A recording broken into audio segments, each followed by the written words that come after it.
Assalamualaikum warahmatullahi wabarakatuh. Jadi perkenalkan saya Rajma Olesmi dengan NWT 50161234 akan menjelaskan tentang sudah tugas akhir saya dengan judul estimasi kandungan nitrogen pada tanaman jagung menggunakan data citra satelit Sentinel-2 studi kasus Desa Jadi Kecamatan Semanding Kabupaten Tuban dengan dosen pembimbing Profesor Lalu Muhammad Jelani dengan Pak Lena Sumatera. Untuk output pembahasannya yang pertama ada pendahuluan, metodologi, hasil dan pembahasan, serta kesimpulan dan untuk pendahuluannya, jadi seperti kita ketahui bahwa jagung itu mengandung karbohidrat yang tinggi dan bukan hanya sebagai sumber makanan pokok, tapi juga sebagai manfaat kesehatan yang dapat mendukung kesejahteraan secara keseluruhan. Dan berdasarkan Indonesia dalam angka tahun 2023 bahwa provinsi dengan produksi jagung terbesar ditempati oleh Provinsi Jawa Timur dengan kabupaten atau kota terbesarnya ditempati oleh Kabupaten Tuban dengan tiga kecamatan terbesarnya yaitu ada Kerak, Semanding, dan Montong. Dan dalam mengidentifikasi varietas jagung ini dapat dilakukan dengan menggunakan metode linear spectral analysis. Seiring dengan bertambahnya jumlah penduduk, kebutuhan jagung pun kian meningkat. Salah satu upaya peningkatan produksi dapat dilakukan dengan memastikan kandungan nutrisinya. Dan salah satu unsur hara yang diperlukan yaitu adalah nitrogen, yaitu sebagai bahan pembesar asam amino, protein, klorofil, dan yang penting dalam proses fotosintesis dan penunjukan komponen inti sel. Lalu, Chef Rubin menyatakan bahwa kelebihan unsur nitrogen dapat meningkatkan kerusakan akibat serangan hama dan penyakit. Sedangkan kekurangan nitrogen tidak dapat memenuhi kebutuhan tanaman dalam mencapai tingkat produksi yang optimal. Dan ada beberapa metode yang dapat digunakan untuk mengukur kandungan nitrogen tanaman jagung. Yang pertama dengan menggunakan SPAT, dan yang kedua dengan metode kecil dangkal, di mana merupakan metode paling klasik. Lalu ada metode dengan menggunakan penginderaan cahaya.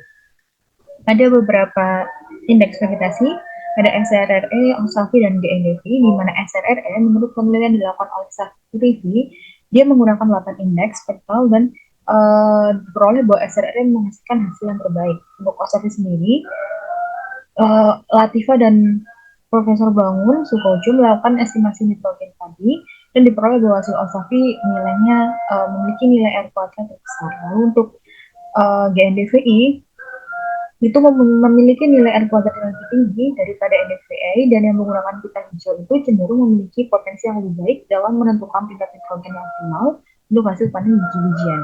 Lalu berdasarkan hal tersebut, maka rumusan masalah yang pertama adalah bagaimana nilai koefisien korelasi antara estimasi kandungan nitrogen hasil pengolahan citra satelit Sentinel-2 dengan estimasi kandungan nitrogen berbasis SPAT. Lalu yang kedua, bagaimana persebaran kandungan nitrogen tanaman jagung di lahan tanaman jagung Desa Jadi Kecamatan Semanding Kabupaten Tuban. Lalu batasan masalahnya untuk wilayah studi sendiri di sini merupakan bentuk rectangle atau kotak yang meliputi beberapa desa. Ada keseluruhan Desa Jadi sebagai Desa Kapu, Tahulu, Tegalrejo, Cetak, Walaran, Gesekan, dan lain-lain. Untuk pengolahan datanya menggunakan GEE, Microsoft Office, dan ArcGIS. Datanya ada Sentinel-2 level 2, Modis, data N-member, dan data pembacaan SPAT, dan fasenya hanya terbatas yaitu di fase generatif akhir saja. Untuk metodologinya, ini lokasi penelitian yang saya gunakan. Lalu untuk bahan dan peralatannya, ada data citra Sentinel-2 level 2, itu perekaman citra tanggal 2 Februari dan 8 Maret. Lalu data citra modisnya saya gunakan dengan waktu perekaman Januari 2020 hingga Desember 2023. Lalu ada data filter lain baku jagung, itu diperoleh dengan menggunakan metode SPM. Lalu data N-member varietas jagung ada Perkasa, Spirosa Bleng, dan Sumo. Lalu data konversi pembacaan SPAT. Lalu yang peralatan yang dibutuhkan ada laptop, ada software, ada open source GEE, ada SPAT, lalu ada GPS, handheld, lalu ada ArcMap, dan Microsoft Office. Untuk tahapan pengolahan datanya seperti ini. Jadi yang pertama adalah untuk data number varietas jagung itu diperoleh dari hasil rekaman spektrometer pada penelitian sebelumnya dan dilakukan penghitungan rata-rata pada masing-masing panjang gelombang kanal citra satelit Sentinel-2. Yang kedua adalah untuk proses klasifikasi lahan baku jagung dengan metode support vektor mesin menggunakan data citra satelit Sentinel-2 dengan waktu perekaman 2020 hingga 2023. Lalu perhitungan indeks spektoral NDVI dan NDVI untuk mengetahui fase pertumbuhan jagung, sehingga diperoleh grafik time series serta fenologi pertumbuhan tanaman jagung. Lalu dilakukan penghitungan NDVI dan NDWI kembali pada citra satelit Sentinel-2, lalu dilakukan proses LSU menggunakan bin 1 hingga bin 8A, kemudian dilakukan perhitungan RMSI. Ini untuk rumus RMSU dan perhitungan RMSI-nya. Yang kemudian untuk pengolahan data nitrogennya sendiri, saya menggunakan 3 indeks, ada OSAWI, GNDVI, dan SRRE. Lalu untuk proses konversi dari pembacaan SPAT menjadi nitrogen, menggunakan persamaan dari penelitian Rezali dan Aisawi pada tahun 2021 dalam satuan persen. Lalu indeks vegetasi tersebut hasilnya di indeks vegetasi sebagai variabel independen dan nitrogennya sebagai variabel independen, lalu diperoleh koefisien determinasi dari uji regresi, kemudian dilakukan perhitungan UCP dan RMSE. Lalu diperoleh peta estimasi kadar nitrogen tanaman itu berdasarkan indeks vegetasi terbaik dari nilai koefisien determinasi tertinggi dan RMSE terendah. Untuk hasilnya, yang pertama ini identifikasi varietas jagung. Ini merupakan data N number setelah dirata-rata dari perekaman spektrometer di per kanal bin Sentinel-2.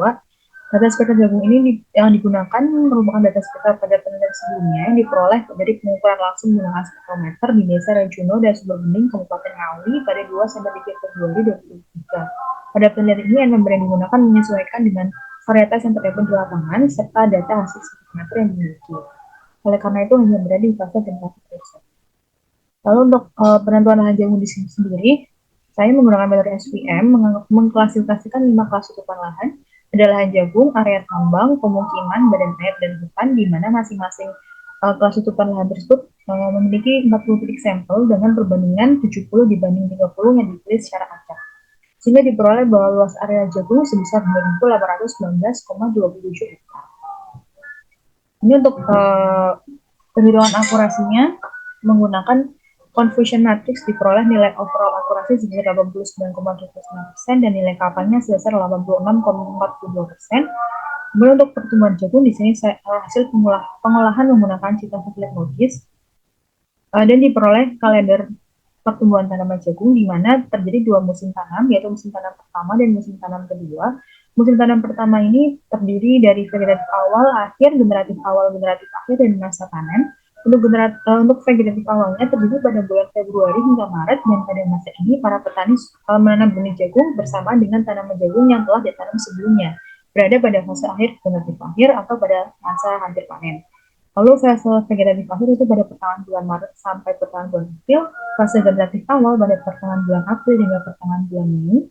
Lalu untuk generatif akhir pada pertengahan bulan Mei sampai akhir bulan Juni, lalu panennya pada akhir bulan Juni. Untuk musim tanam kedua itu vegetatif awalnya terjadi pada awal bulan November sampai akhir bulan November, lalu vegetatif akhirnya terjadi pada awal bulan Desember hingga akhir bulan Desember, lalu generatif awalnya terjadi pada awal bulan Januari pada tahun selanjutnya sampai akhir bulan Januari, dan generatif akhirnya terjadi pada bulan Februari sampai pertengahan bulan Maret, dan panennya terjadi pada pertengahan bulan Maret. Ini untuk nilai threshold yang diperoleh.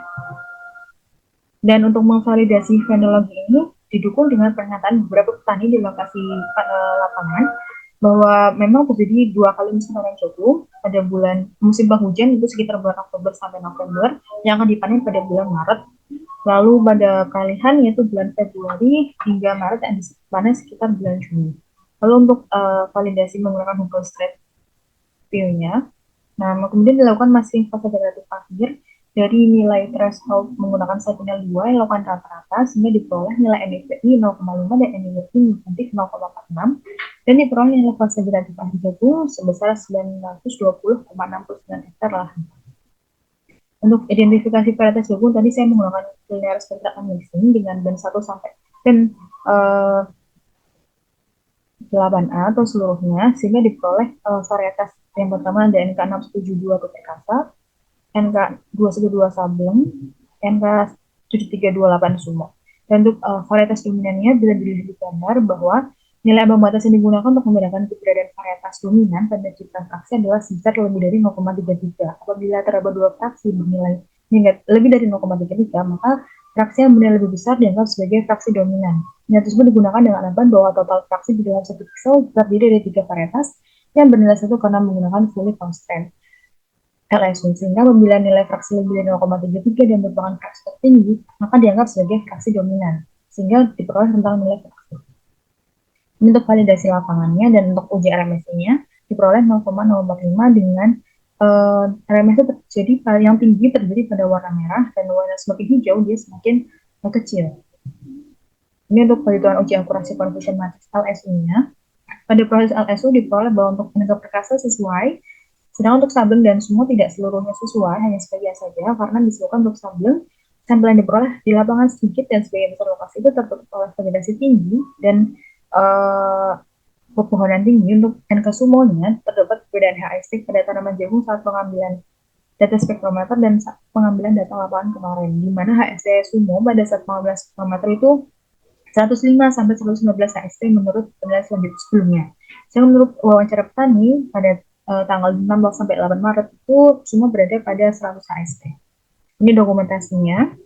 Ini sehingga pada pengolahan nitrogennya diperoleh uji regresi dari indeks vegetasi dengan pembacaan spat, konversi pembacaan spatnya diperoleh sebagai berikut. Pada varietas ini hanya dibentuk varietas NK perkasa saja dan diperoleh ketiganya memiliki korelasi yang baik, namun kecil untuk R kuadratnya, karena dapat disebabkan yaitu yang pertama pada penelitian dilakukan oleh Bullock dan Andreas itu melaporkan korelasi yang buruk antara pembacaan SPA dan kemampuan membaca nitrogen pada tanaman jagung di fase generatif akhir. Cakupan sinenel 2 itu 10 sampai 10 kali 10 meter dalam satu pixel, dan menggunakan SPA itu mengandung faktor arbitrari. Untuk indeks SRR mengapa dia yang terbaik? Karena menghasilkan koefisien determinasi tertinggi menggunakan banner di mana banner tersebut sensitif terhadap refleksi cahaya, dan ini membentangkan gelombang NIR dan membantu dalam memantau kesehatan tanaman dalam mengidentifikasi vegetasi. SRR juga menggunakan band rate edge yang sensitif sama LAI dan kandungan klorofil. Dan kemudian didukung oleh pada penelitian Sarifi di mana SRR juga memiliki kinerja yang terbaik. Ini uji T di mana sesuai bahwa hipotesisnya hasil uji T menunjukkan bahwa NK perkasa ketiganya itu memiliki nilai terhitung lebih dari tabel dan nilai p-value-nya kurang dari 0,05 sehingga H0 ditolak dan H1 diterima, yang artinya terdapat hubungan antara terduga indeks dengan kandungan nitrogen yang signifikan. Ini untuk pengaplikasiannya dan persamaannya. Ini untuk klasifikasinya di mana selama tahap pertumbuhan generatif akhir atau R4 sampai R6, kandungan nitrogen daun biasanya menurun karena kedewasaan tanaman. Kemudian pada tahap ini kandungan nitrogen umumnya sekitar 2 sampai 2,5%, di mana ditandai dengan warna kuning. Kesimpulan dan sarannya, pada pengolahan estimasi nitrogen tanaman jagung, ketiga indeks vegetasi berkorelasi positif dengan kandungan nitrogen pada daun tanaman jagung varietas NK perkasa. Indeks SRR menghasilkan koefisien korelasi tertinggi yaitu 0,6224 untuk GNDVI 0,5947 dan untuk OSAFI 0,6124. Pada estimasi kandungan nitrogen tanaman jagung diperoleh berdasarkan model estimasi yang dibuat dari regresi linear antara data kandungan nitrogen berbasis spot dengan indeks vegetasi terbaik yang mana memiliki koefisien determinasi tertinggi serta RMSE-nya terendah, sehingga diperoleh indeks SRE di mana persamaannya sebagai berikut, yaitu Y-nya adalah nilai nitrogen tanaman jagung dengan satuan persen, dan X-nya adalah indeks vegetasi SRE. Kandungan nitrogen tanaman jagung hasil estimasi di lahan baku tanaman jagung area penelitian didominasi oleh nilai nitrogen dengan klasifikasi rentang 2 sampai 2,5% dengan luasannya terbesar yaitu 261,153 hektar. Sedangkan untuk yang rentang kurang dari 2%, luasnya 106,61 hektar dan rentangnya lebih dari 2% hanya 27,7171 hektar. Sarannya yaitu pengambilan data SPA sebaiknya dilakukan pada fase awal pertumbuhan agar hasil korelasinya lebih baik.